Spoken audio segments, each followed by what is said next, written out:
Hello everyone, আসসালামু আলাইকুম। Welcome to Totomoto blog. Totomoto ব্লগের আরেকটি নতুন ভিডিওতে সবাইকে স্বাগত জানাচ্ছি। আশা করছি সবাই ভালো আছেন। আজকের ভিডিওতে আমি কথা বলবো লং ট্যুরে আপনাদের কি কি প্রিপারেশন নেওয়া উচিত। যে কোনো বাইকের ক্ষেত্রেই যখন আপনার লং ট্যুরে বের হবেন, কোন কোন বিষয়গুলো আপনাদের চেক করা উচিত আপনার বাইকের, সেই বিষয়গুলো নিয়েই আজকের এই ভিডিও। তো চলুন শুরু করা যাক। তো এক নম্বর বিষয় হচ্ছে বাইকের ইঞ্জিন অয়েল। বাইকের ইঞ্জিন অয়েল আপনারা অবশ্যই চেক করে নেবেন ট্যুরে যাওয়ার আগে। ট্যুরে যাওয়ার আগে সবসময় খেয়াল রাখবেন যে যদি দেখা যাচ্ছে যে আপনি আপনার ইঞ্জিন অয়েলের প্রায় শেষের দিকে চলে এসেছে, শেষের ধরেন আপনি 1000 কিলোমিটার পর পর আপনার ইঞ্জিন অয়েল ড্রেন করেন, তো 900 কিলোমিটার হয়ে গেছে, আপনি 100 কিলোমিটার আগেই ইঞ্জিন অয়েলটা ড্রেন দিয়ে ফেলেন, তাহলে বাইকের পারফরমেন্সটা আপনি যথেষ্ট ভালো পাবেন আশা করতেছি। 2 নম্বর বিষয়টা হচ্ছে বাইকের সামনের সাসপেনশন। তো ট্যুরে যাওয়ার ক্ষেত্রে সবসময় খেয়াল রাখবেন আপনার বাইকের ফ্রন্ট সাসপেনশনটার কী কন্ডিশনে আছে।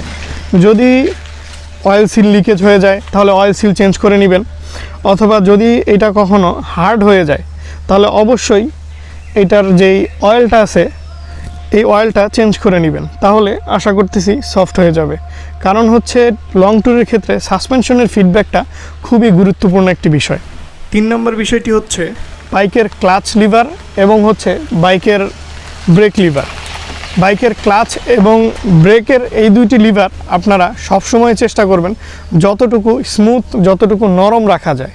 কারণ লং ট্যুরের ক্ষেত্রে দেখা যায় অনেক সময়, বিশেষ করে ক্লাচের যেই লিভারটা আছে এইটা যদি হার্ড হয় তাহলে আমাদের ট্যুরে বাম হাতের উপর অনেক বেশি প্রেশার পড়ে এবং এই ব্যথাটা এই পর্যন্ত হয়। সেটা আসলে আমার নিজেরও হয়েছিল, সেজন্যই আমি বলবো যে এই বিষয়টা আপনারা একটু ভালোভাবে খেয়াল রাখবেন। 4 নম্বর বিষয়টি হচ্ছে চাকার জেল। বাইকের আমরা জানি যে আমাদের বাইকে এখন আসলে যদি লিক হয়ে যায় তাহলে আমরা জেল ভরলেই সেই লিকেজটা সম্পূর্ণ সমাধান। তো আমরা সবসময় খেয়াল রাখবো ট্যুরে যাওয়ার ক্ষেত্রে, ট্যুরে যাওয়ার আগেই আমাদের বাইকের জেলগুলো যদি মেয়াদ এক্সপায়ার্ড হয়ে যায়, মানে 1 বছর অথবা 6 মাসের উপরে অনেকগুলো থাকে, 6 মাসের উপরে বয়স হয়ে গেছে জেলের, তাহলে ওইটা চেঞ্জ করে ফেলাই ভালো।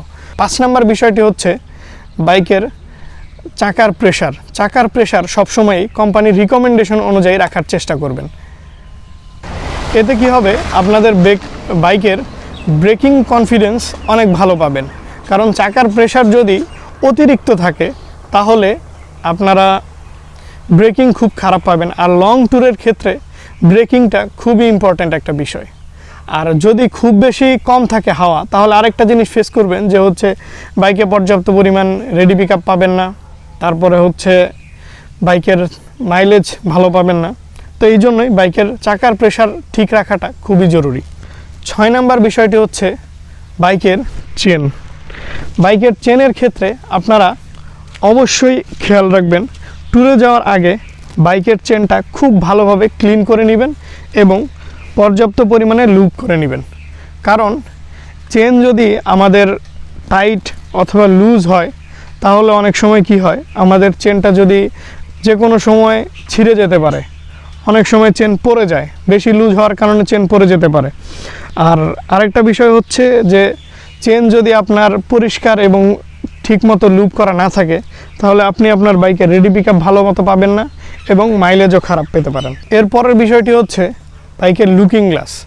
এই লুকিং গ্লাসটা আমরা অনেক সময় কি হয়, এটা হালকা লুজ থাকে। তো লং ট্যুরের ক্ষেত্রে এই জিনিসটা একটু খেয়াল করবেন, কারণ এইটা অনেক সময় আমরা দেখা যাচ্ছে যে এলাকার মধ্যে রাইড করার সময় লুকিং গ্লাসে অনেক সময় তাকাই না, এটা অনেক সময় আমরা অ্যাভয়েড করি।